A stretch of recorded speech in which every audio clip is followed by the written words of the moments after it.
What's going on, guys? Excuse me. ChaseWins.com coming to you for Wednesday, November the 13th. Um, it is still Tuesday night, but I want to get a video done because I have something to do first thing in the morning as well as a lunch meeting with Mr. Brandon Bennett, longtime, lifelong friend of mine. You guys probably remember him from his running back days in college, SEC Hall of Famer, his years with the Cincinnati Bengals. But he's a very, very close personal friend of mine, a mentor of mine, and we've got some little business dealings in the works. So we're finally in the same place together for a little while, and we will be meeting for lunch tomorrow. So, or an early lunch. So I've got that to do. So no live show tomorrow, but we'll be back on Thursday for a live show. So thank you to everyone that tuned in for Tuesday's live show.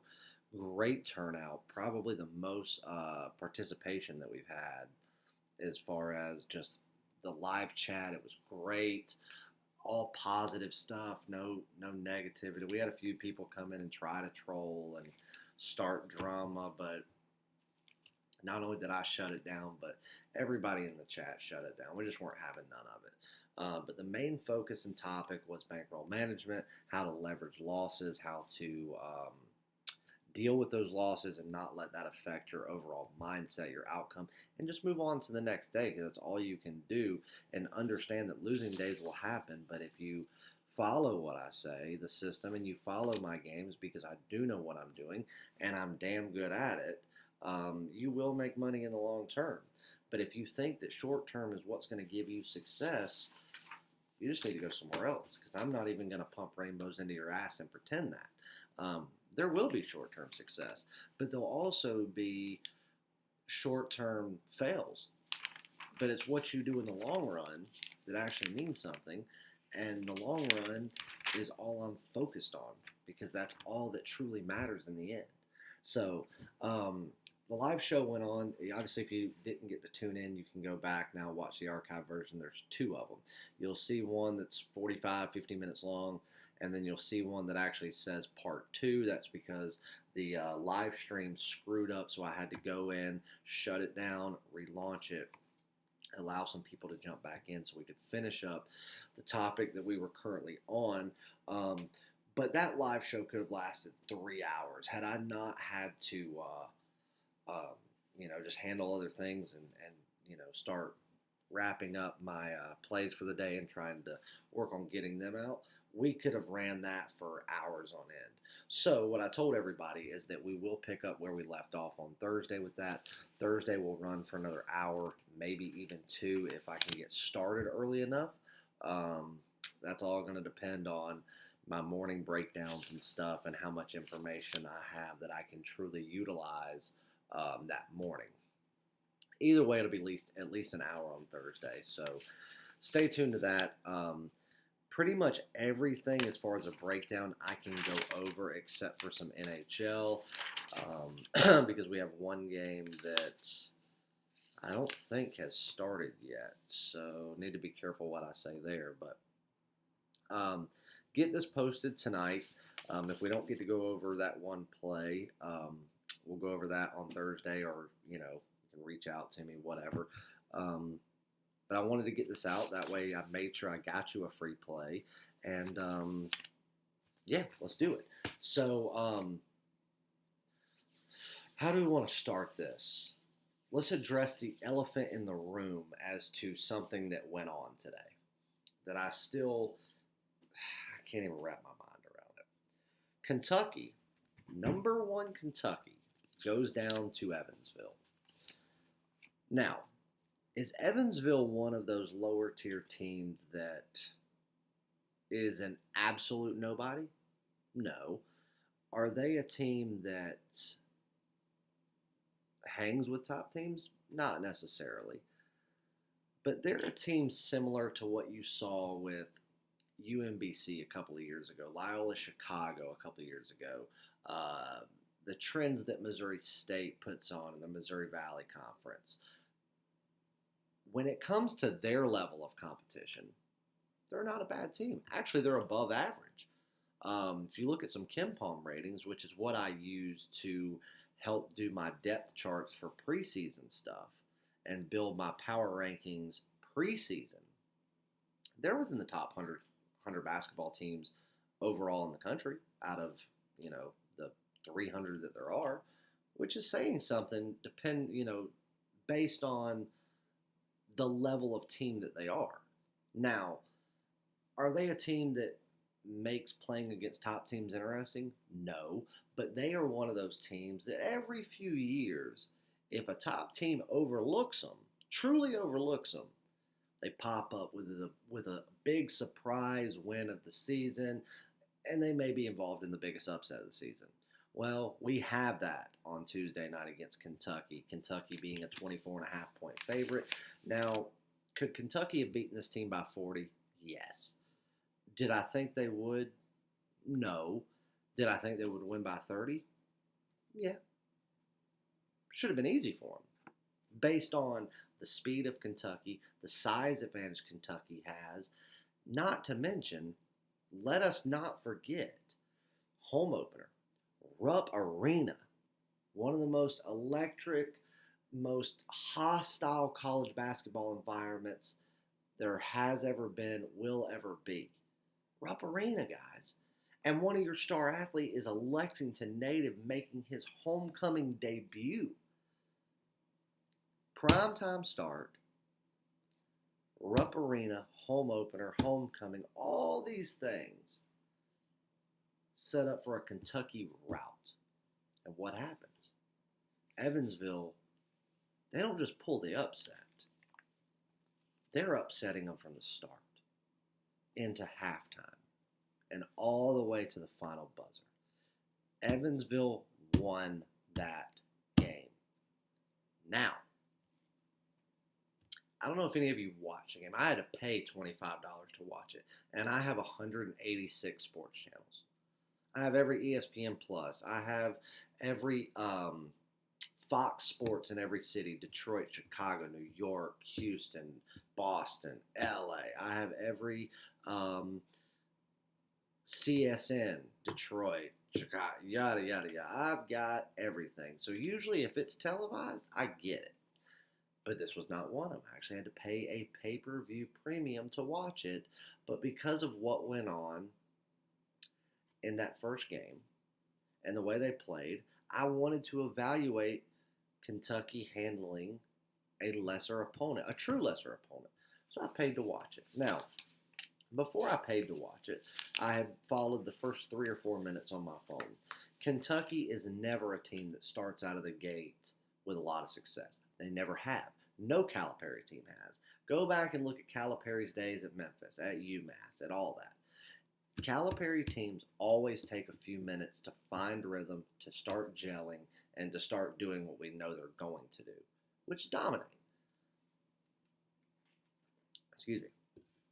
They always start slow out. They always make dumb mistakes at the beginning. So the fact that Evansville was winning by a few points a few minutes in didn't surprise me. I wasn't worried about it. Hell, it was almost to be expected.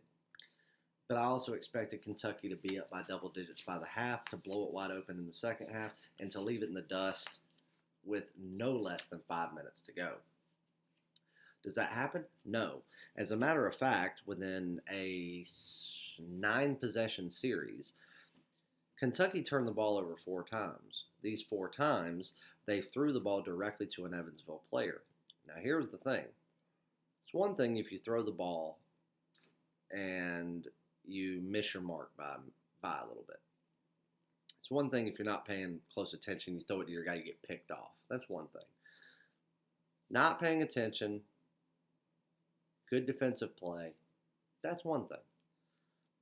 The other thing is when Kentucky's point guard is running point, stopping at the top of the key, no more dribbling, he looks around, he evaluates the situation, and each one of those times, there are 2 Evansville players, 1 guard, 1 forward, standing to the left of the key. There's not a single Kentucky player in sight. There's not even a Kentucky person on the left side of the court. Not on the left wing, not in the left corner, not in the left side of the paint, not anywhere. They're all underneath, are on the right side of the arc. There's nobody over there.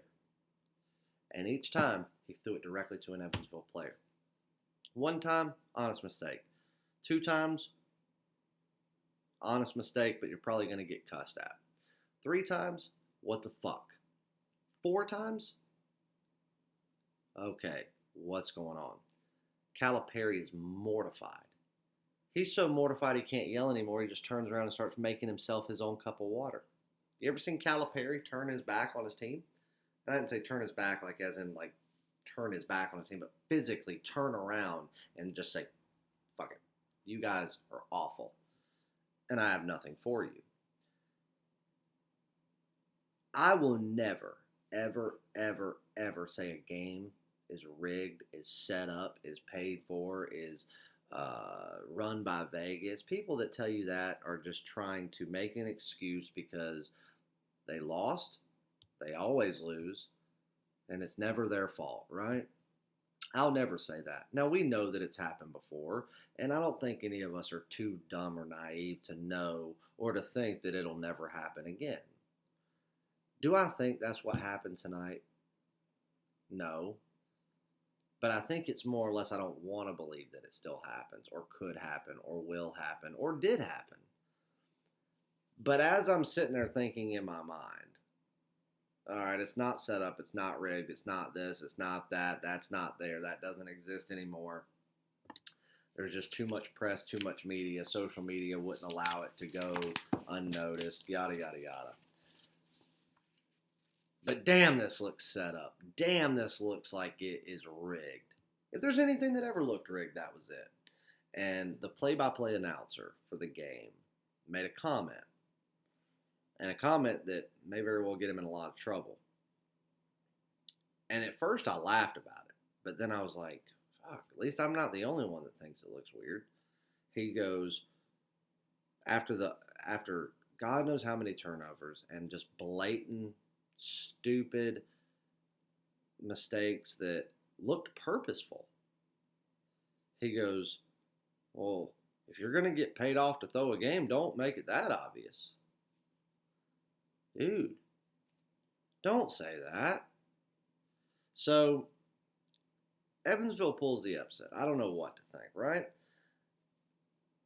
I sent a text to a buddy of mine that I went to college with who just so happens to be a sports journalist now and has been covering Kentucky basketball for the past 3 or 4 years. I get a lot of good information off this dude. Traveling information. When they got to a hotel, when their plane left, were they late, early? Did they get practice in? Was their practice cut short because of time? I get a lot of fantastic information from this guy. I sent him a text and kind of made that joke, and he goes, you joke now about that guy. He goes, he's already been made aware he'll be called in for questioning Friday morning, 9 a.m. Now, I don't know where that is. I don't know who's questioning him. I don't know if it's the NCAA. I don't know if it's the University of Kentucky. I don't know any of that. Neither does he. Or maybe he does and he just didn't tell me.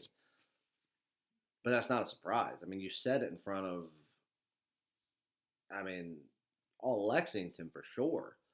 Because anybody in Lexington was watching that game. And they heard the same thing I heard. Now, let's say that for a minute he goes, yeah, he could be facing a serious fine, or this could cost him his career. He said if they find it to be untrue, then it's as good as an accusation. It costs him his career. Kentucky won't allow him to call a game no more. He said, what if they found it, God forbid, to be true, that it was rigged? He goes, now, because you said it, you have no way of proving that you didn't previously know about it or were involved with it. That's serious shit, guys. Do I think that it was rigged? No, I just think that it was the dumbest game ever played by Kentucky and a great upset by Evansville and a loss for us. We lost. But damn it, I just had to get that off my chest. I hope I'm not the only one that saw that. Hopefully some of you guys saw that. Anyway, let's move on. Get that out of the way. Let's get into college football.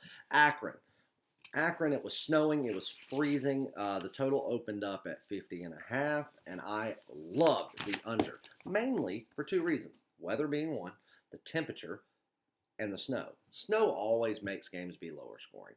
Not to mention, you get into temperatures that cold with wind chills down into the single digits, wind cutting through you. you can't air the ball out like you would on a normal day. You can't make those big explosive offensive plays because you want your offense to have the blood moving. You want to keep them moving, keep their bodies warmed up, keep their joints moving instead of getting cold and stiff, right? So the MO for teams playing in those type of conditions is to ground and pound, run the ball, and consistently stay moving, stay warm all you can, and just keep the blood flowing, right? And again, they did that for the full second half after the temperature just got so bad. But that right there, along with the fact that even though Akron's defense isn't that good, they play defense and they play hard defense. They don't have a lot of success at it. But with these type of conditions, their defense was bred even more for success. So I was willing to take the chance with Akron plus 17, but I love the under. The under played a bad first quarter, bad defensive first quarter, and what did Eastern Michigan do?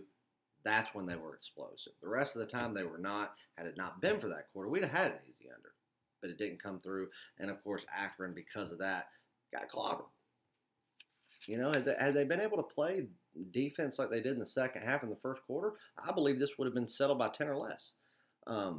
We get into Western Michigan game, have Western Michigan -1. That was a nice win. And then we had the under 64 points in that game.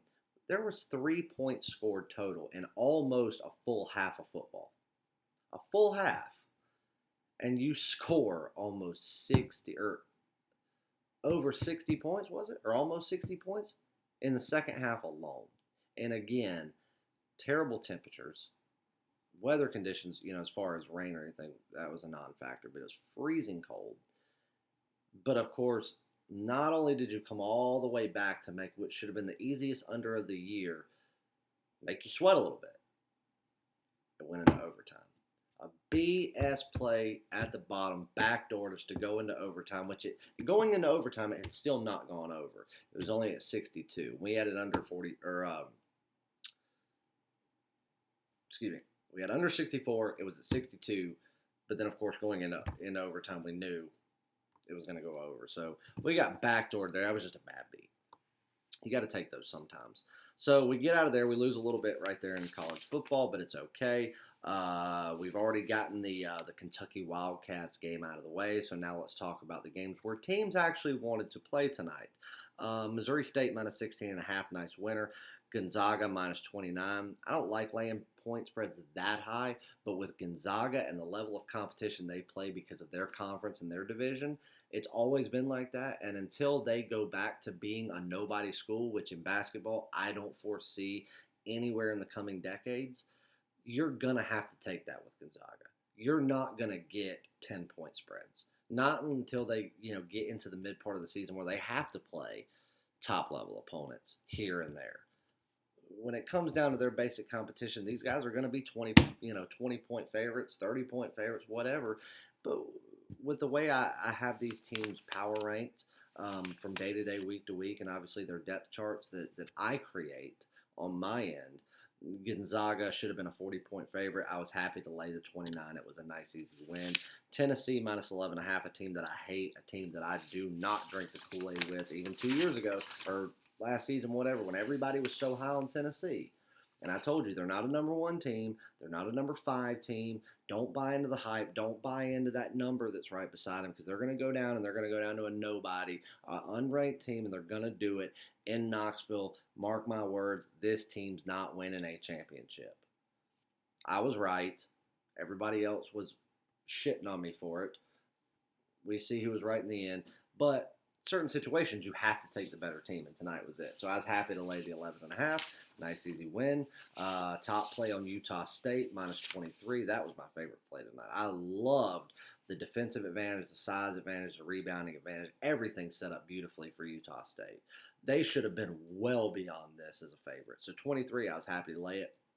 Nice top play winner.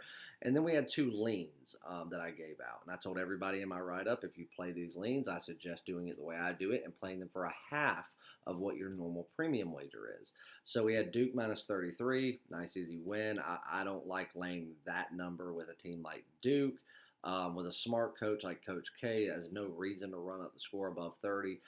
So that's where, had it been 28, 29, Anything under 30 would have been a premium and or top play. You get above that 30 with Coach K, is just not the run up the score type guy. So that's what dropped it down. But it was a lean nonetheless. A winner. We had Indiana minus 22.5, another nice winner. So that would have been 2 more wins you could pick up. So a great day in college basketball. Then we get into the NBA. Pacers and Thunder under 214 points. Easy winner there.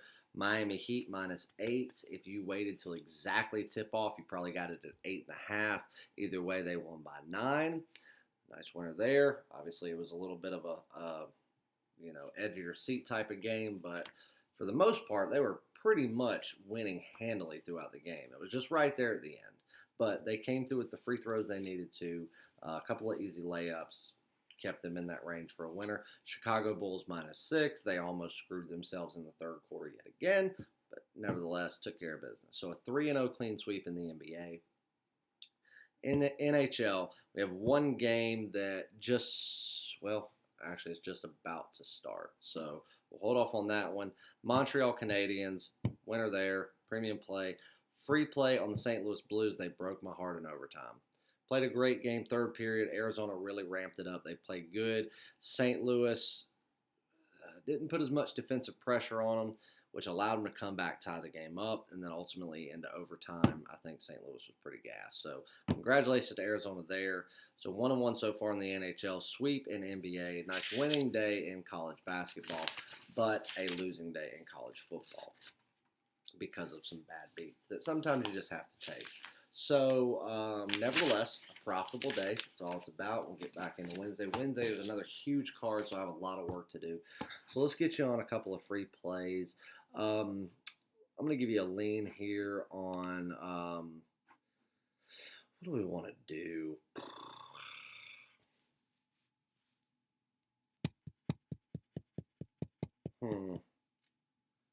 I'll tell you what, let's do the NBA. I'll lean for you until I get farther into this game, just my initial thoughts. Small lean on the Boston Celtics. Again, I'm not overly in love with the game. I just, Celtics are not typically, a high point spread covering team, but the Wizards suck. They only have one guy, it's Wall. Obviously he's out. Boston lost Gordon Hayward. That's what makes me, kind of leery of the game. He was in absolutely fantastic form before, fracturing his hand. But the win that they just had over the Mavericks didn't seem to faze them without Hayward. But now here's the thing, and this is where Boston shows their true talent, is that they can neutralize certain players when they need to, and it's players that are difference makers on the opposing team. Just like Porzingis the other night, they neutralized him completely, and it allowed them to capitalize and take advantage and win against a tough Dallas team. Dallas is a tough team. I don't think the Celtics will necessarily have problems without Hayward being who their opponent is. I think Jason Tatum, who had a really bad shooting night against Dallas, I think he'll return to his normal self, being that he's playing a team where defense is essentially non-existent. Kemba Walker, Jaylen Brown, they're playing as normal recently, above average. The Wizards are going to have to rely on Bradley Beal, which certainly isn't a bad game plan for them, but he's going to be facing a tough one-on-one matchup with Marcus Smart, and because of that, I think that's going to neutralize him a little bit, and that's why I don't really give Boston, or I do not give Washington a chance to upset Boston here in the Garden. The question is, can Boston cover the spread? If forced to pick this game right now, I would say yes. It is not a premium play, or at least not at this point, but it is a lean Boston -9. Your official free play and what is a premium play is going to be the Charlotte Hornets. Reason I like this game is again, we're going to get situational here for a second, which sports investing is more situational than it is just stats and analytics. You have a Memphis Grizzlies team here that's not good, which Charlotte's not good either, but Charlotte is very fundamental, and that comes from, the higher ups down. Michael Jordan all the way down to the bench. Fundamental. Fundamentally, the best basketball player that ever lived, best athlete that there ever was, most dynamic to watch, just unbelievable. Now, I'm not gonna get into that. I could talk for hours about that, but they're fundamental. Not good yet, but they're fundamentally sound. Okay, Memphis is not a good team either. Memphis is not the defensive team that they were in years past. They're still somewhat of a low scoring team. That's just because they can't score.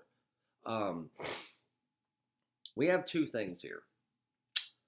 The Hornets are on a 3-game losing streak now back at home coming off of a win that they should have won against Philadelphia. Problem is they kind of shot themselves in the foot by steering away from that fundamental play, and that's when Philadelphia swooped in, used size and talent to outwork them there in the end and walk away with a very slim victory.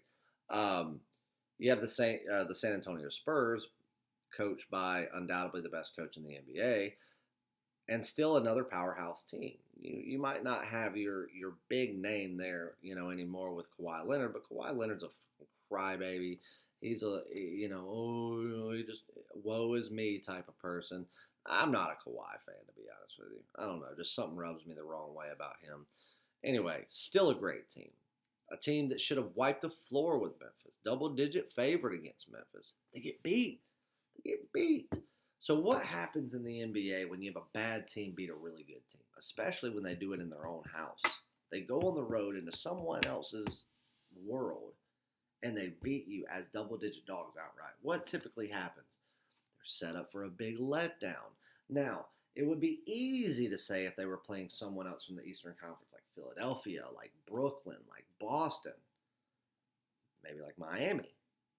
But they're playing another bad team. But they're also playing a bad team who's on a 3-game losing streak. And situationally in the NBA, that's about that time where you come out there and bag a win against a lesser or, somewhat closely matched opponent. So situationally, this matches up perfect. But then the fact that you also are just fundamentally better than Memphis, and you're snapping that streak, and you know what you can do because you just went out there and outright outplayed Philadelphia for 99% of that game. It was just a few bad mistakes that you made that allowed them to come back and win, and they're a much better team. Much better from top to bottom. What does that tell you? This sets up for a perfect spot for Charlotte to take this win. Now, the spread's 1.5. It opened there. It is currently there. I see it getting up to -2, -2.5, to be honest with you, because I do think big money is going to come in on Charlotte in the later afternoon hours of Wednesday. But I don't want you to take the -1.5, because when you get a spread that low, you got to talk about buzzer beaters. This is a game that could very well be decided with a last chance shot. Down by 2, take a 3-pointer, make it win. You win by 1, you have 1.5, you lose. You buy it down to 1, you push. But if you buy it down and win or lose, you're also laying $1.15 to $1.20. Well, right now you can just get the Hornets on the money line at $1.15. That's where your value in lies right there. Go ahead, spend the extra 5 cents, because you're going to spend it anyway to buy the hook, which will be the smart thing. And now you have no chance of pushing. All they have to do is win. It doesn't have to be by 1 or 2 or anything like this. Just win. Just win. No worries of having to push. They just have to win. What's 5 cents? Truthfully. You're either going to lay the $1.10, but you have the chance of losing by a hook. Or you can buy the hook and you still have the ability to push. Or you can just play the money line at $1.15. There's your value. So take the Hornets minus $1.15 on the money line to just beat Memphis outright at home. I love it. It's a premium play. And that'll be it. So I think that's it for today, guys. Like I said, live show coming back on Thursday. Getting this video up, and then I'm heading to bed up early and at it tomorrow. I got a very big card tomorrow that I have to go over. And it's not just the amount of games there are to break down, but there's a lot of good matchups tomorrow that are going to take extra time to dig into to make the right decisions. So we'll be doing that. NCAA football tomorrow, NBA, NHL, Wednesday night rivalries in the NHL. So it's going to be a good day. I'm excited. So make sure you guys tune in. And if you're not on a package, jump on. 3 days, $50. 7 days, $99. month package, $3.99. Jump on, guys. Jump on. Be a part of the family. Long-term winning. There is not another service out there that will show you long-term success like we will. That is a guarantee. You can just take it. Jump on one of the live chats. Talk to all my customers, or at least the ones that tune in every live show. They'll tell you what's in it for them to lie about it. So, love you guys. See you back tomorrow. Make sure you jump on Patrick's NASCAR. $20 final race of the season. The price has been cut in half for the race card. It's the last one of the season, guys, and we'll take a few weeks off, and we'll be right back at it. Best NASCAR capper in the business, bar none. Nobody even can be talked about in the same sentence as him. And I don't care what your old-timers from over where you know who are claiming to be the top NASCAR guys and like to mention my name. First of all, I don't do it. And my guy will eat your lunch. So, love you guys. Jump on. Any questions, shoot me an email. If you send me something early in the morning, if I don't get immediately back to you, get back to you right after lunch. Plays will be posted around normal time. Love you guys. See you back for a free play on Thursday as well as a live show.